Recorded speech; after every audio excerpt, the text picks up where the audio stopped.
अस्सलाम वालेकुम। So today we are doing block 1 pharmacology. इसमें दोनों मॉड्यूल्स की फार्माकोलॉजी होगी। ठीक है, जो आपके पास फर्स्ट मॉड्यूल है फाउंडेशन मॉड्यूल उसकी भी, और हेमाटोपोइटिक एंड लिम्फेटिक मॉड्यूल उसकी भी। ठीक है, सो लेट्स स्टार्ट। सबसे पहले जो आपका करिकुलम है उसके अंदर जो फर्स्ट मॉड्यूल है उसका जो लर्निंग आउटकम्स हैं वो क्या हैं कि आपने उसमें बेसिक है फार्माकोलॉजी और उसकी कुछ बेसिक टर्म्स हैं, उनकी डेफिनेशंस आनी चाहिए आपको। इन टर्म्स की आपको पता होना चाहिए कि ये क्या है। ठीक है, उसके बाद डेफिनेशंस ऑफ, बेसिकली इसमें डेफिनेशंस ही हैं। ठीक है, और सिग्नलिंग मैकेनिज्म्स, ये सारे कुछ अभी हम पढ़ते हैं। तो लेट्स स्टार्ट। डिफरेंट बुक्स के अंदर ना ये मुझे एक जगह पर ये सारा कुछ नहीं मिला, दैट्स वाई ये एमएसएस वालों की पीडीएफ है जो ब्लॉक 1 के लिए मैंने भी यही यूज़ की थी। ठीक है, दैट्स वेरी हेल्पफुल। तो मैं आप लोगों को यहीं से बता रही हूँ, you can use it as well. तो सबसे पहले है फार्माकोलॉजी की डेफिनेशन। अभी तक आपको बिल्कुल फार्माकोलॉजी का पता चल गया होगा, आपने पढ़ा भी है। तो फार्माकोलॉजी क्या है? It is a branch of science that deals with the study of drugs. सिर्फ ड्रग्स लेने को फार्माकोलॉजी या उनकी स्टडी को फार्माकोलॉजी नहीं कहते। There interaction with living organisms, there effects on the body, सब कुछ ये कवर करती है। It involves the understanding of how drug works, their mechanism of action, their therapeutic uses, side effects, and the factors that influence their absorption, distribution, metabolism and excretion. ये complete definition है किसकी? Pharmacology की। ठीक है, उसके बाद है drug क्या होती है? A drug is a substance that is use for diagnosing, preventing, treating और alleviating symptoms of a disease. चार चीज़ें हैं। सिर्फ आप डिजीज़ को ट्रीट करने के लिए ड्रग नहीं देते हैं, डायग्नोज करने के लिए, प्रिवेंट करने के लिए, ट्रीट करने के लिए और सिम्टम्स को जो है वो बेहतर बनाने के लिए या सिम्टम्स को कम करने के लिए ड्रग जो है वो यूज़ करते हैं in any medical condition. It can be a chemical compound, a natural product और a biological entity that interacts with specific targets in the body to produce a desired effect. उसके बाद definition आती है pro drug की। Drug तो हो गया, pro drug क्या होता है? प्रो ड्रग होती है, जैसे आपने प्रो हार्मोन्स पढ़े होंगे ना, ऐसी ड्रग जो इनएक्टिव या लेस एक्टिव फॉर्म में दी जाए। ठीक है, और वो आपकी बॉडी में जाकर अपनी एक्टिव फॉर्म में कन्वर्ट हो, that is known as a prodrug. Prodrugs are design to improve the property of a drug such as its bioavailability. अभी हम पढ़ते हैं बायो अवेलेबिलिटी क्या होती है। उससे ड्रग की एफिकेसी इंप्रूव होती है, उसकी टारगेटिंग इंप्रूव होती है, बायो अवेलेबिलिटी इंप्रूव होती है। Once metabolised, prodrugs release the active drug which can then exert its therapeutic effects. Okay, then है प्लेसिबो की टर्म। प्लेसिबो की टर्म क्या होती है? प्लेसिबो क्या होता है? प्लेसिबो होता है an inactive substance or treatment that resembles a real drug but lacks specific pharmacological activity. It is often used in clinical trials as a control to compare the effects of an investigational drug against a non-active substance. Placebos may have a psychological effect on patients, leading to perceived improvements in symptoms known as the placebo effect. अच्छा, placebo क्या होता है इसको थोड़ा सा समझ लें आप। फॉर एग्जांपल, हमने कोई नई ड्रग बनाई। अब उस ड्रग के इफेक्ट्स देखने के लिए हम कुछ लोगों को वो ड्रग देते हैं ताकि हम पता कर सकें, रिसर्च कर रहे हैं हमें कि इस ड्रग के क्या इफेक्ट्स होते हैं। डिस्पाइट हम जो चाह रहे हैं उसके इफेक्ट्स हों, उसके अलावा भी इफेक्ट्स होंगे ऑब्वियसली। वो क्या होंगे? हम सारे इफेक्ट्स जानना चाह रहे हैं। तो हमने एक एक्सपेरिमेंटल ग्रुप बनाया है, उसको हमने वो ड्रग दे दी। तो लेकिन हम इस तरह एक्सपेरिमेंट कैरी आउट नहीं करते। अगर आपको याद हो तो 9th क्लास में आपने पढ़ा था, जब भी कोई एक्सपेरिमेंट होता है तो हमें एक एक्सपेरिमेंटल ग्रुप होता है, एक कंट्रोल ग्रुप होता है। वो जो कंट्रोल ग्रुप होता है ना, रिसर्च में भी there is always a control group. तो जो कंट्रोल ग्रुप है उसको हम प्लेसिबो देते हैं। प्लेसिबो क्या होती है? एक ड्रग ही समझ लें, बट वो जो ड्रग आप एक्सपेरिमेंटल ग्रुप को दे रहे हैं ना, उसके अंदर उस डिजीज़ से रिलेटेड फार्माकोलॉजिकल प्रॉपर्टीज़ होंगी, बट प्लेसिबो के अंदर फार्माकोलॉजिकल प्रॉपर्टी नहीं होती। वो जस्ट एक लाइक देखिए ना, जब आप किसी को मेडिसिन देते हैं, आप मरीज़ को कोई बीमारी नहीं है, कुछ आपके पास आया है, उसको कोई बीमारी नहीं है, बट वो तब तक सेटिस्फाई नहीं होता, आप उसको कोई ड्रग नहीं देते। ठीक है, तो आप उसको मल्टीविटामिन्स लिख कर दे देते हैं, तो एक मेंटल, एक साइकोलॉजिकल इफेक्ट भी होता है ड्रग का। तो उसके लिए ना हम एक प्लेसिबो देते हैं दूसरे कंट्रोल ग्रुप को, ताकि वो साइकोलॉजिकल इफेक्ट उनके अंदर जो है वो प्रोड्यूस हो, क्योंकि हमने डिफरेंस करना है उसके जो थेराप्यूटिक इफेक्ट है बेसिकली उसके अंदर। तो हम उसको प्लेसिबो कहते हैं। तो देखा ये गया कि कंट्रोल ग्रुप के अंदर भी चाहे हमने उसे वो फार्माकोलॉजिकल इफेक्ट वाली उसके अंदर जो कॉन्स्टिट्यूएंट था मेडिसिन का, ड्रग का, वो नहीं डाला, फिर भी उनके अंदर उस डिजीज़ से रिलेटेड बेहतरी आई है। क्यों? क्योंकि प्लेसिबो इफेक्ट इसी को कहते हैं। सिम्टम्स इंप्रूवमेंट होती है due to psychological effect of medicine on the patient. तो ये हमारे पास होता है प्लेसिबो इफेक्ट। उसके बाद है एक्टिव प्रिंसिपल। एक्टिव प्रिंसिपल की टर्म यूज़ होती है कि हमारे पास जैसे जो पूरा बैक्टीरिया होता है ना, वो एंटीजेनिक नहीं होता। हमारी बॉडी उसके खिलाफ एंटीबॉडीज़ नहीं बनाती। सिर्फ उसका एक छोटा सा पोर्शन, एपिटोप कहते हैं जिसको, वो एंटीजेनिक होता है।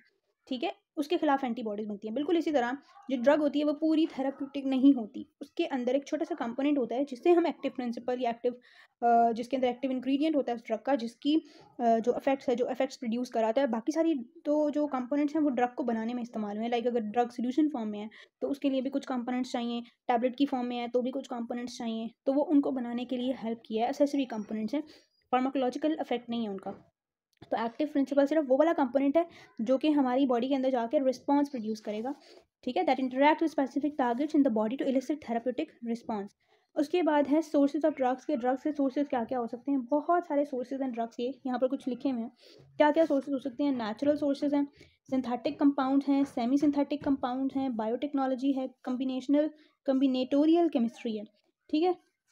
तो ये आप रीड कर लें, इनमें से इनको आप रीड कर लें, इनमें से आपको एक दो एग्जांपल्स अगर पता हो, जैसे इंसुलिन है, ये हम काऊ से ले रहे हैं, एंटीबायोटिक्स हैं, माइक्रोबियल प्रोडक्ट्स हैं, नेचुरली माइक्रोबियल प्रोडक्ट से हम एंटीबायोटिक्स बनाते हैं, ठीक है, प्लांट से ले रहे होते हैं बहुत सारी मेडिसिन। तो ये जो है ये मेडिसिन की हमारे पास जो है वो सोर्सेज हो गए। उसके बाद आ जाता है जी एब्जॉर्प्शन। एब्जॉर्प्शन ड्रग्स की कैसे होती है, क्योंकि अगर आप एलोज रिवाइज करें तो ये सारी डेफिनेशन थी, एक्टिव प्रिंसिपल, सोर्सेज। अब हमारे पास है absorption, distribution, metabolism and excretion. तो जी आप पढ़ते हैं एब्जॉर्प्शन। एब्जॉर्प्शन ऑफ ड्रग में क्या है? एब्जॉर्प्शन ऑफ ड्रग असल में ये वो प्रोसेस है जिसमें क्योंकि हमारी ड्रग सबसे अल्टीमेटली ड्रग ने जिस भी रूट से आई है, स्किन से आई है, ब्लड से आई है, या आपने उसको ओरली लिया है, नेज़ली लिया है, जैसे भी लिया है, ड्रग ने अल्टीमेटली ब्लड में आना होता है, ठीक है। और ब्लड स्ट्रीम से जब वो साइट ऑफ एडमिनिस्ट्रेशन से ब्लड स्ट्रीम तक का जो सफ़र है ना, उसको हम कहते हैं एब्जॉर्प्शन ऑफ ड्रग, ठीक है। तो रूट्स ऑफ एडमिनिस्ट्रेशन क्या क्या हो सकते हैं, जैसे मैंने अभी बताया है, इतने सारे, ओरल है, पैरेंट्रल है, ट्रांसडर्मल है, इनहेलेशन है, और बहुत सारे रूट्स हैं। The roots of administration play a significant role in the rate and extent of drug absorption. अच्छा, बायो अवेलेबिलिटी की टर्म का हम बात कर रहे थे कि बायो अवेलेबिलिटी क्या होती है। बायो अवेलेबिलिटी होती है इज द फ्रैक्शन और percentage of the administered drug that reaches the systemic circulation unchanged. क्योंकि आपने लेट्स सपोज ओरल रूट से ली है, वो जीआईटी में से गुजरी, फिर वो एब्जॉर्ब हुई जीआईटी से, फिर ब्लड में आई, काफ़ी सारा पोर्शन ड्रग का लॉस्ट हो जाता है इस इन ऑल दिस प्रोसेस। तो जो ड्रग का परसेंटेज और फ्रैक्शन ब्लड में पहुंची है अपनी ओरिजिनल फॉर्म में विदाउट एनी मॉडिफिकेशन, उसको हम बायो अवेलेबिलिटी कहते हैं।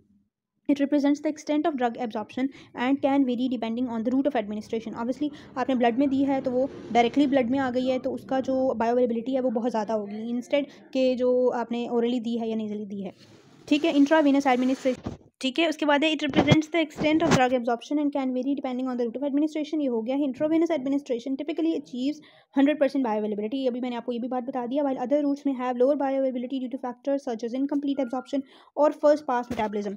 फर्स्ट पास मेटाबॉलिज्म क्या होता है वो भी मैं भी आपको बता दूंगी। अब ड्रग एब्जॉर्प्शन को कौन कौन से फैक्टर्स अफेक्ट कर रहे होते हैं? Physicochemical properties of the drug such as उसकी सॉल्युबिलिटी, उसकी कितनी वो लिपोफिलिक है, हाइड्रोफिलिक है, उसका साइज़, और किस तरह से वो बायोलॉजिकल मेम्ब्रेन्स को क्रॉस कर सकती है, ये सब कुछ, उसकी केमिकल प्रॉपर्टीज़। उसके बाद है फॉर्मुलेशन, यानी वो टैबलेट की फॉर्म में है, वो इंजेक्शन की फॉर्म में है, वो कैप्सूल की फॉर्म में है, वो सोल्यूशन की फॉर्म में है, ये सारा कुछ भी डोसेज फॉर्म डिपेंड कर रही होती है उसकी एब्जॉर्प्शन को, ठीक है। और क्योंकि इससे उसका डिसोल्यूशन रेट चेंज हो जाता है। पीएच अनाइजेशन बिल्कुल वैसे ही जैसे सॉल्युबिलिटी वगैरह है, पीएच भी अफेक्ट कर रही होती है, ठीक है। और इससे भी ड्रग की बायोअवेलेबिलिटी और ड्रग एब्जॉर्प्शन पर ना अफेक्ट हो सकता है। आयनाइज्ड ड्रग्स में have reduced absorption compared to their non ionised form, ठीक है। Blood flow, the blood supply to the site of administration can affect drug absorption, ठीक है। Areas with rich blood flow generally facilitate faster, क्योंकि जितना ज़्यादा blood flow एक जगह पर होगा वहाँ पर अगर आप ड्रग एडमिनिस्टर करें वो जल्दी एब्जॉर्ब हो जाएगी and more efficient absorption. Drug to drug interaction, concurrent administration of certain drugs, यानी at a time more than one drug अगर आप ले रहे हैं तो वो एक दूसरे की एब्जॉर्प्शन को इंटरफेयर कर सकते हैं by altering gastrointestinal motility, pH और enzyme activity. First pass metabolism, first pass metabolism क्या होता है? क्योंकि इससे भी एब्जॉर्प्शन में इफेक्ट आता है, बायोअवेलेबिलिटी में इफेक्ट आता है। होता क्या है ये? Some drugs undergo significant metabolism in the liver और गट वॉल आफ्टर एब्जॉर्प्शन। जो ओरली आपने ड्रग्स लिए ना, उन्होंने जाना है जीआईटी के थ्रू एब्जॉर्ब होना है ब्लड में, और वो जीआईटी का जितना भी ब्लड है कि वो सबसे पहले जाता है लिवर के पास। तो लिवर के अंदर होता है फर्स्ट पास मेटाबॉलिज्म कुछ ड्रग्स का, ठीक है। इसको हम कहते हैं फर्स्ट पास मेटाबॉलिज्म। थोड़ी सी ड्रग वहाँ पर मेटाबलाइज हो जाती है।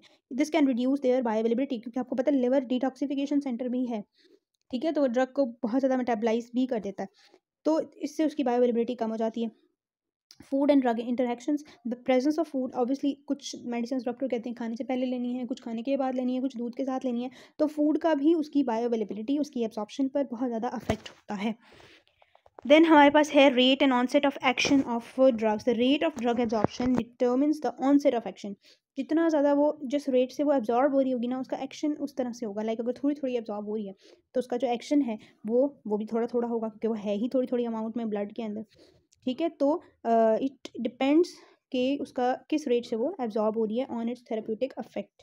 Drugs as rapidly absorb tend to have a faster and onset of action, while those with slower absorption may have a delayed onset. Then factors affecting transdermal absorption, skin के through जो absorption हो रही है वो कौन कौन से factors पर डिपेंड कर रही है? फैक्टर्स सच एज स्किन की thickness, hydration, integrity, presence of enhancers can influence the absorption of transdermal drugs. तो ये हमारे पास पूरी डिस्कशन होगी एब्जॉर्प्शन की। अब आ जाए ड्रग की डिस्ट्रीब्यूशन पर। अब एब्जॉर्प्शन में हमने डिस्कस किया कि ड्रग जो है वो रूट ऑफ एडमिनिस्ट्रेशन से ब्लड तक आ गई। अब ब्लड से उसने जो टारगेट ऑर्गन तक सफ़र तय करना है ना, वो उसका डिस्ट्रीब्यूशन की हेडिंग के अंदर आप डिस्कस करते हैं। तो it refers to the process by which drug is transported from the blood stream to its target tissues and organs throughout the body. इसमें कौन कौन से पॉइंट्स इंपॉर्टेंट है? सबसे पहले है plasma protein binding. Many drugs in the blood stream bind to plasma protein, primarily albumin, और फिर वो ट्रांसपोर्ट होती हैं, अपने टारगेट ऑर्गन पर जाती हैं, वहाँ पर उनके रिसेप्टर होते हैं, वहाँ पर जाकर वो अटैच हो जाती हैं। ठीक है, जो बहुत कम ड्रग्स हैं, असल में क्या होता है जब वो टारगेट ऑर्गन पर पहुंचती हैं तो उनको अपने उस प्लाज्मा प्रोटीन से अनबाउंड होना होता है। अगर वो अनबाउंड नहीं होगी, फ्री नहीं होंगी, तो वो एक्ट नहीं कर सकती। तो ये अनबाउंड का भी फिनोमिनन जो है वो इंपॉर्टेंट है। अगर उसकी एफिनिटी प्लाज्मा प्रोटीन से बहुत ज़्यादा है तो वो ट्रांसपोर्ट तो बहुत अच्छी हो जाएगी, बट वो इफेक्ट नहीं प्रोड्यूस कर सकती उतना एफिशिएंटली। ठीक है, टिश्यू परमिएबिलिटी। टिश्यू परमिएबिलिटी क्या है? The ability of a drug to distribute into various tissues depends on tissue permeability characteristics. ठीक है, जैसे कुछ टिश्यूज होते हैं जिनमें बैरियर्स लगे होते हैं, ब्लड टेस्टिस बैरियर है, ब्लड ब्रेन बैरियर है, ब्लड रेटिना बैरियर है, तो ड्रग वहाँ से डिफ्यूज़ नहीं कर सकती। तो टिश्यू पर डिपेंड करता है कि उसकी परमिएबिलिटी है आइदर फॉर दैट ड्रग और नॉट। ठीक होगी बात। उसके बाद है blood flow to that tissue. अगर वो बहुत अच्छा है तो वो ड्रग जो है वहाँ जल्दी पहुँच जाएगी, उसका एक्शन भी वहाँ ज़्यादा होगा। अगर ब्लड फ्लो कम है कुछ टिश्यूज़ में तो वहाँ पे जो ड्रग है वो बहुत स्लोली जो है वो पहुँचेगी। लिपिड सॉल्युबिलिटी, यानी अब आपने जब ब्लड से रिलीज़ कर दिया टिश्यू में तो ऑब्वियसली उसने मेम्ब्रेन्स को क्रॉस करना है, तो अगर वो लिपिड सॉल्युबल होगी तो वो ज़्यादा अच्छे से डिस्ट्रीब्यूट हो जाएगी। अगर वो हाइड्रोफिलिक होगी तो वो उतने अच्छे से एब्जॉर्ब नहीं होगी। Binding to tissues and organ, some drugs have a specific affinity for certain tissues and organs. For example कुछ एंटीबायोटिक्स हैं जो लंग टिश्यू के लिए ज़्यादा एफिनिटी यूज़ करती हैं। तो जो एफिनिटी है ना टिश्यू या ऑर्गन की, वो भी ड्रग के डिस्ट्रीब्यूशन पैटर्न को अफेक्ट कर सकती है। पीएच पार्टीशनिंग, अब हर टिश्यू में एक डिफरेंट पीएच है। स्टमक की पीएच डिफरेंट है, ब्लड की पीएच डिफरेंट है, लिवर की डिफरेंट है। तो ये जो पीएच स्पेसिफिक ड्रग्स भी होती हैं जो कि उनकी डिस्ट्रीब्यूशन भी फिर पीएच, कुछ ड्रग्स जो हैं वो लेट सपोज 7 की पीएच पर डिस्ट्रीब्यूट हो रही हैं तो वो उन ऑर्गन्स में अच्छी डिस्ट्रीब्यूट होंगी जहाँ पर ये वाली पीएच होगी। ठीक है, यहाँ पर लिखा हुआ है drugs that are weak acids tend to accumulate in tissues with the higher pH, क्योंकि न्यूट्रलाइजेशन का फिनोमिना होता है। जो अल्कलाइन ड्रग्स होंगी वो एसिडिक मीडियम में जाकर अच्छी डिस्ट्रीब्यूट होंगी। ठीक है, तो एक रिलेटिव जो है उनके अंदर जो उनका चेंज है वो भी मैटर कर रहा है। Genetic variations, genetic factors can influence drug distribution by affecting the expression and function of transporters and receptors involved in the process. Genetic polymorphisms in these proteins can lead to inter-individual variations in drug distribution. ठीक है, दो persons हैं बिल्कुल same है लेकिन उनके अंदर let suppose एक ड्रग का एक रिसेप्टर नहीं है, तो वही ड्रग उन दोनों persons में अलग अलग तरह से एक्ट करेगी। जिसके पास है रिसेप्टर उसमें अलग तरह से एक्ट करेगी, जिसके पास नहीं है उसमें उसकी डिफरेंट एक्शन होगा। उसके बाद आ जाते हैं एब्जॉर्प्शन होगी, डिस्ट्रीब्यूशन होगी, ड्रग का metabolism. Drug metabolism refers to the biochemical processes by which the body alters the chemical structure of drugs usually to facilitate their elimination from the body. अब यह डेफिनेशन से आपको समझ आ गई है कि हम जब ड्रग हमने यूज़ कर ली, अब हम उसको बॉडी से निकालना चाहते हैं, तो जो चेंजेस हम उसके अंदर लाएंगे in order to expel it from the body, उसको हम कहेंगे ड्रग का मेटाबॉलिज्म। ठीक है, drug metabolism primarily occurs in livers, although other organs such as kidneys, intestines and lungs में ऑल्सो प्ले अ रोल। अब यहाँ पर ड्रग मेटाबॉलिज्म की दो हमारे पास बेसिकली दो टाइप्स होती हैं, phase 1 metabolism and phase 2 metabolism. जैसे आपने अगर जीनोबायोटिक्स पढ़े हों तो जीनोबायोटिक्स क्या होते हैं? कोई भी फॉरेन सब्सटेंसेस हमारी बॉडी में उनको मेटाबॉलाइज करने के भी दो ही मेथड होते हैं, फेज़ 1 एंड फेज़ 2 रिएक्शन। वो भी सेम यही फेज़ 1 और फेज़ 2 रिएक्शन होते हैं, बस इधर हमने ड्रग्स के हवाले से बात करनी है। फेज़ 1 मेटाबॉलिज्म क्या होता है? Phase 1 metabolism involves the introduction, अच्छा इसमें हम कुछ ऐसे पोलर कंपोनेंट्स, अच्छा हमें ड्रग को एक्सपेल करना है ना बॉडी से, किडनीज के थ्रू करना है या जीआईटी के थ्रू करना है, it must be water soluble. The any substance that we want to expel out of the body, it should be water soluble. If it is not water soluble, we are unable to expel it out of our body. तो to make the drugs water soluble, if they are not, तो हम क्या करते हैं, phase 1 reaction में हम उनके साथ पोलर कंपोनेंट्स लगा देते हैं, पोलर ग्रुप्स लगा देते हैं. वो ग्रुप्स क्या क्या हो सकते हैं, hydroxyl, amino and carboxyl group to the drug molecule. This step is usually catalysed by enzyme known as cytochrome P450 enzymes. ये एमसीक्यू आता है कि फेज 1 मेटाबॉलिज्म को कौन से एंजाइम्स करते हैं. तो साइटोक्रोम P450 एंजाइम्स होते हैं. ठीक है, ये हमारे पास ऑक्सीडेशन, रिडक्शन या हाइड्रोलिसिस कर देते हैं उसे ड्रग की और उसे वाटर सॉल्युबल बना देते हैं.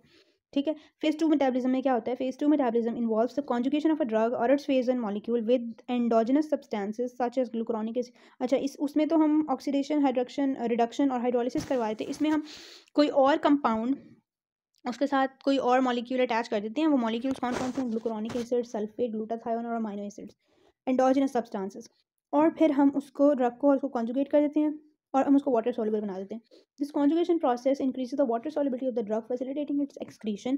Phase 2 reactions are catalysed by enzymes such as UDP, glucuronosyl transferase, sulfotransferases and glutathione transferases. तो ये हमारे पास फेज 1 और फेज 2 मेटाबॉलिज्म हो गए हैं. उसके बाद आ जाता है enzyme induction and enzyme inhibition. Some drugs can induce और inhibit the activity of drug metabolising enzymes. Enzyme induction increases the expression और activity of metabolising enzymes leading to accelerated drug metabolism. ये आप पढ़ लें पॉज करके video, ये आपको समझ आ जाएगी बात. देन ड्रग डिस्ट्रीब्यूट भी हो गई, ड्रग मेटाबलाइज भी हो गई. अब हमने ड्रग को एक्सक्रीट करना है. तो कौन कौन से रूट्स हैं, रीनल रूट है, हेपाटिक रूट है. Drug excretion refers to the process by which drugs and their metabolites are eliminated from the body. Primary routes क्या है, रीनल है, हेपाटिक है through the liver, biliary through the bile, pulmonary through the lungs and faecal through the faeces. ये हमारे पास routes हैं. Renal excretion. Renal excretion is the most significant route of drug elimination. Kidneys filter करती हैं उनके metabolites को blood stream से और फिर उनको एक्सक्रीट कर देती हैं यूरिन के अंदर. इसके अंदर रीनल एक्सक्रीशन में 3 मेन प्रोसेस होते हैं, glomerular filtration, tubular secretion and tubular reabsorption. Second year में आप लोग पढ़ेंगे किडनी को डिटेल से, तब आप ये चीज़ें पढ़ लेंगे. जो पास नॉलेज है उसके हिसाब से देखें तो आपको समझ आ जानी चाहिए. ग्लोमेरुलर फिल्ट्रेशन, ग्लोमेरुलर से जब फिल्ट्रेशन हो रही है, फिर ट्यूबुलर सिक्रीशन कि जब ट्यूब्यूल से ग्लोमेरुलर फिल्ट्रेट गुजरता है तो ट्यूब्यूल्स एक्टिवली उसके अंदर कुछ सब्सटेंसेस सिक्रीट करते हैं जिनको हमने बॉडी से एक्सपेल करना होता है. उसमें ये ड्रग के मेटाबोलाइट्स हो सकते हैं. ट्यूबुलर रीएब्जॉर्प्शन, जो यूजफुल कंपोनेंट्स होते हैं वो हम रीएब्जॉर्ब कर लेते हैं, बाकी सब जो है वो एक्सक्रीट हो जाता है. Filtration is the initial step where drugs are passively filtered from the blood into the renal tubules. Tubular secretion involves active transport of drugs from the blood into renal tubules. ये मैंने आपको बता दिया. और tubular reabsorption में drugs वो दोबारा reabsorb हो जाती हैं. ये भी होता है कुछ ड्रग्स में, वो रीअब्जॉर्ब होती हैं, फिर वही साइकिल होता है, फिर दोबारा एलिमिनेट हो जाती हैं. तो ये जो रेट ऑफ रीअब्जॉर्प्शन और रेट ऑफ सिक्रीशन ऑल्टर करा होता है और डिपेंड करा होता है ड्रग पर. हेपेटिक एक्सक्रीशन में क्या है, it involve the elimination of drug and metabolites into the bile.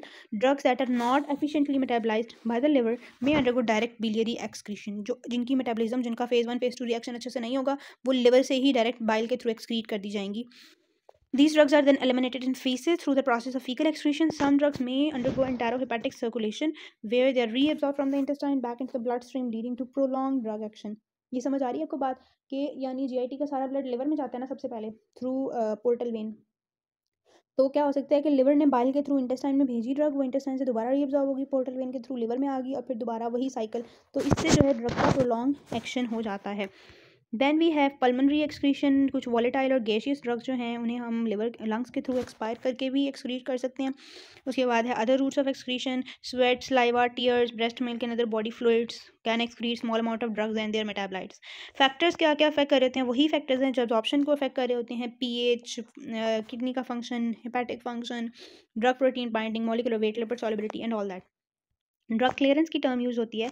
It refers to the rate at which the drug is eliminated from the body. It is often expressed as the volume of plasma cleared of drug per unit of time. यानी कितना blood का plasma जो है वो clear हो रहा है पर यूनिट ऑफ टाइम में, इसको हम क्लियरेंस रेट कहते हैं, ड्रग क्लियरेंस कहते हैं.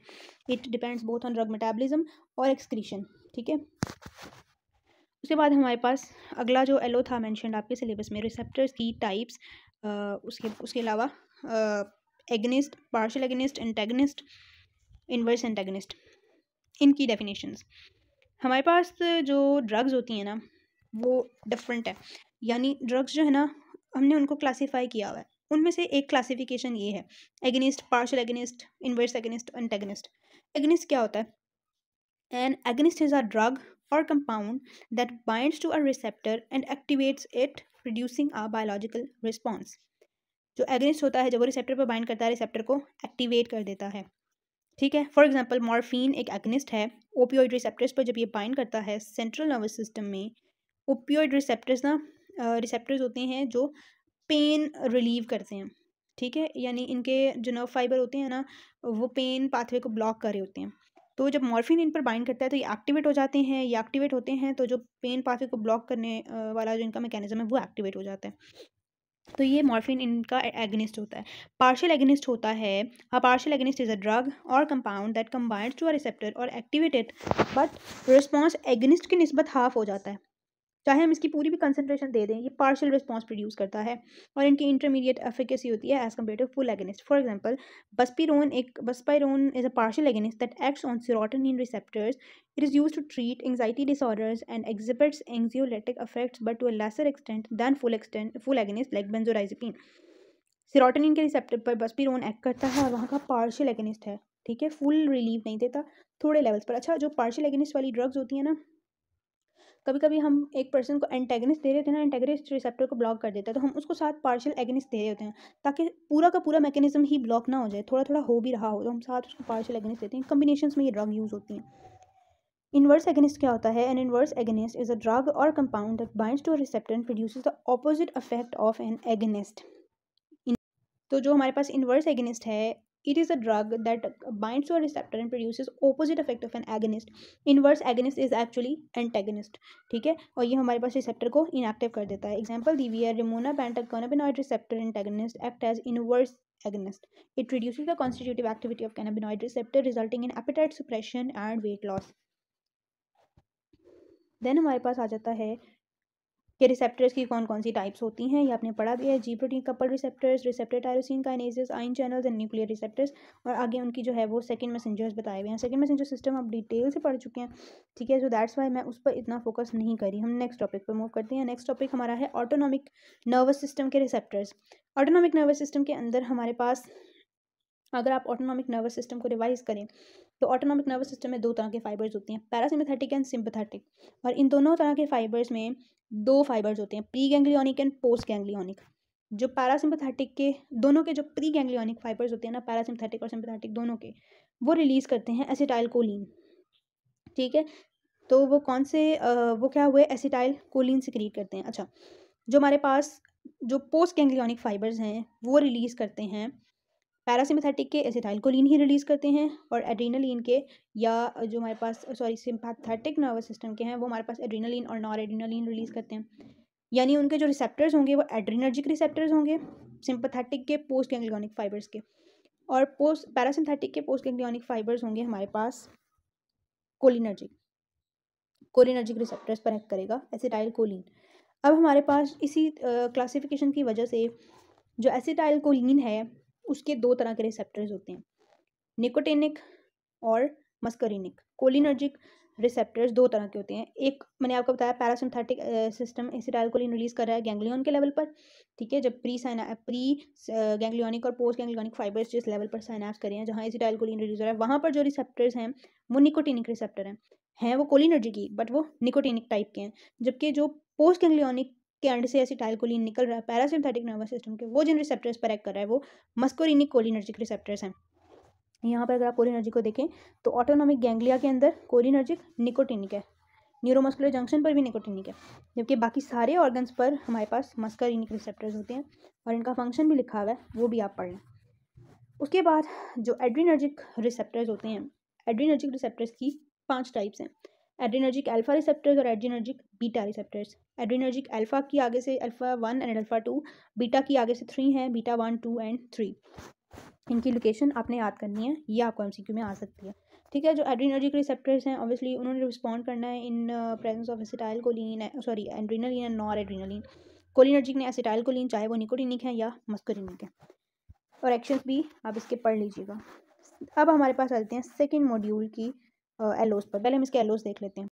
तो इसकी सिलेबस में फार्माकोलॉजी में हमारे पास है ओरल एंड पारेंटल आयरन प्रिपरेशंस, ठीक है, including there pharmacokinetics, users, adverse effects, vitamin. ठीक है, आयरन प्रिपरेशन हमारे पास दो फॉर्म्स में आती हैं। ओरल आयरन प्रिपरेशन, ठीक है, ये हम उन पेशेंट्स को जो है वो प्रिस्क्राइब करते हैं जिन पेशेंट्स में आयरन डेफिशिएंसी एनीमिया होता है। ठीक है, दो तरह से आती हैं, oral iron supplements and intravenous iron supplements. तो इंट्रावेनस आयरन सप्लीमेंट्स होते हैं, they are combined with sucrose solution, तो इंट्रावेनस आयरन सुक्रोज कहते हैं इसको। जो ओरल वाले हैं वो ओरल रूट से एडमिनिस्टर करते हैं, इंट्रावेनस वाले ऑब्वियसली इंट्रावेनस रूट से एडमिनिस्टर करेंगे। फार्माकोकाइनेटिक्स इसकी क्या है? फार्माकोकाइनेटिक्स होती है ड्रग की एब्जॉर्प्शन और डिस्ट्रीब्यूशन। जो इसके आगे से इसका डिस्ट्रीब्यूशन के बाद हमारे पास जो एक्सक्रीशन और वो सारा कुछ आता है वो फार्माकोडायनामिक्स में आता है। ठीक है, तो इसकी एब्जॉर्प्शन जो है अफेक्टेड बाय, इसकी एब्जॉर्प्शन डिपेंड करेगी food better absorbed in acidic environment and यानी ये स्टमक से एब्जॉर्ब हो जाती है। डिस्ट्रीब्यूशन जो इंट्रावेनस आयरन सुक्रोज की है, क्योंकि इसकी एब्जॉर्प्शन तो है नहीं, इंट्रावेनस रूट में दे रहे हैं तो डायरेक्ट ब्लड में जा रही है, तो डिस्ट्रीब्यूशन इसकी rapidly distributed in plasma, binds to transferrin for transport, की ट्रांसफरिन से बाइंड कर जाती है। यूजेस क्या है? Iron deficiency anaemia, iron deficiency anaemia when oral iron is ineffective और कांट बी टॉलरेटेड, उस कंडीशन में हम इंट्रावेनस देते हैं, वरना ओरल ही मोस्ट कॉमनली दी जाती है। एडवर्स इफेक्ट्स क्या हैं? क्योंकि आयरन है तो जीआईटी ओरल रूट से दे रही हैं, जीआईटी अपसेट हो सकता है, कॉन्स्टिपेशन हो सकती है, डार्क स्टूल्स हो सकते हैं। और इंट्रावेनस रूट से देने वाली उसमें हाइपर सेंसिटिविटी रिएक्शंस हो सकते हैं, hypotension, iron overload in patients with impaired iron utilisation, यानी वो पेशेंट्स जिनकी बॉडी में आयरन तो है इनफ लेकिन वो उसको यूटिलाइज़ नहीं कर पा रहे, उनको अगर आप मजीद आयरन दे देंगे तो वो आयरन ओवरलोड हो जाएगी और फ़ायदा भी कोई नहीं होगा। तो आपको कॉज का पता लगाना बहुत ज़रूरी है कि आयरन डेफिशिएंसी एनीमिया आयरन की कमी की वजह से है या आयरन यूटिलाइज़ नहीं हो रहा उस वजह से है। ठीक है, आयरन प्रेपरेशन ये हो गई। उसके बाद है वाइटामिन B12 प्रेपरेशन, ये हमारे पास जो है 3 फॉर्म्स में आती हैं, साइनोकोबालामीन, मिथाइल कोबालामीन एंड हाइड्रोक्सोकोबालामीन। ठीक है, तो इनकी क्या है कि ये सिंथेटिक फॉर्म है of vitamin B12, active form of vitamin B12 और natural form of vitamin B12। ठीक है, ये बिल्कुल नेचुरल फॉर्म है। उसके बाद है जी रूट ऑफ एडमिनिस्ट्रेशन, ओरल, और जो लास्ट वाली है ना इसको हम इंट्रामस्कुलर या इंट्रावीनस देते हैं। इसको हम इंट्रामस्कुलर, सबक्यूटेनियस, सबलिंगुअल, इंट्रामस्कुलर। ठीक है, ये आपने इसको लर्न नहीं करना है, इसमें कोई समझने वाली ऐसा बात नहीं है। फार्माकोकाइनेटिक्स क्या है इसकी? Treatment converted to active forms in adenosylcobalamin in the body, ये इनएक्टिव फॉर्म है और ये कन्वर्ट की जाती है in the body active form के अंदर। It is already in active form, in conversion no conversion needed, और उसके बाद है slowly converted to active form, sustain release. ठीक होगी बात। उसके बाद यूजेस क्या है? Vitamin B12 deficiency anaemia, pernicious anaemia, इसमें हम इसको ऑब्वियसली B12 प्रिपरेशंस को यूज़ करेंगे मैक्रोसिटिक एनीमिया के अंदर। Treatment prevention of vitamin B12 deficiency, nerve damage, neurological disorders, treatment prevention of vitamin B12 deficiency, cyanide. और एडवर्स इफेक्ट्स क्या क्या हैं? Generally well tolerated, rare allergic reaction, यानी first वाली which is cyanocobalamin is good, it has no as such side effects. Generally well tolerated rare allergic reaction, दूसरी वाली भी अच्छा, ये तीनों ही जो है इनके एज सच कोई इतने साइड इफेक्ट्स नहीं है। और विटामिन B12 डेफिशिएंसी के पेशेंट में तीनों ड्रग्स में से कोई भी दे सकते हैं, बट सबसे अच्छी क्योंकि जो है वो हमारे पास जो है नेचुरल वाली है, hydroxocobalamin. Okay, iron antidotes. Iron antidotes क्या होते हैं? आयरन एंटीटोड्स यानी आयरन ओवरलोड के पेशेंट्स में ना, आयरन ओवरलोड के पेशेंट्स में हम ये देते हैं। ठीक है, ये आयरन को जो है वो बाइंड करके ना उसको एक्सक्रीट कराने में हेल्प करते हैं। जिनके अंदर आयरन बहुत ज़्यादा हो गई होती है ना, उन पेशेंट्स में हम ये देते हैं आयरन एंटीटोड्स। दो फॉर्म्स हैं इसकी, डिफोरेक्सिमीन एंड डेफारासिरोक्स। ठीक है, जो डिफोरेक्सिमीन है chelating agent that binds to iron forming a stable complex, और ये ओरल आयरन चिलेटर्स हैं। चिलेटर्स क्या करते हैं? आयरन के साथ बाइंड कर जाते हैं और फिर उसको एक्सक्रीट करवा देते हैं। Mechanism of action, binds to excess iron facilitating its elimination through urine and feces, binds to iron forming a stable complex that can be excreted through urine and feces। Same mechanism है दोनों का। Acute iron poisoning में, iron overload में हम इन patients को जो है वो ये वाली ड्रग्स दे देते हैं। ये भी chronic iron overload due to blood transfusion. उसके बाद है एडमिनिस्टर कैसे करते हैं? इंट्रावेनस और सबक्यूटेनियस, और ये ओरल सस्पेंशन की फॉर्म में हम देते हैं इसको। एडवर्स इफेक्ट्स क्या हैं? क्योंकि इनके एलर्जिक रिएक्शन हो सकते हैं, लोकल रिएक्शन भी हो सकता है जहाँ इंजेक्शन दे रहे हैं, और पल्मोनरी टॉक्सिसिटी हो सकती है, और ओरल वाली में जीआई डिस्टर्बेंसेज हो सकते हैं। जो ओरल रूट में दी जाए ना, आप उसमें आंख बंद करके जीआई के इफेक्ट्स जो हैं वो लिख सकते हैं। इसमें वॉमिटिंग हो रही है, पहले हमने एक केस में पढ़ा था, वहाँ कॉन्स्टिपेशन हो रही थी, डायरिया हो रहा है इधर। ठीक है, skin rashes and elevated liver enzymes. So that's all for today's lecture. Sorry.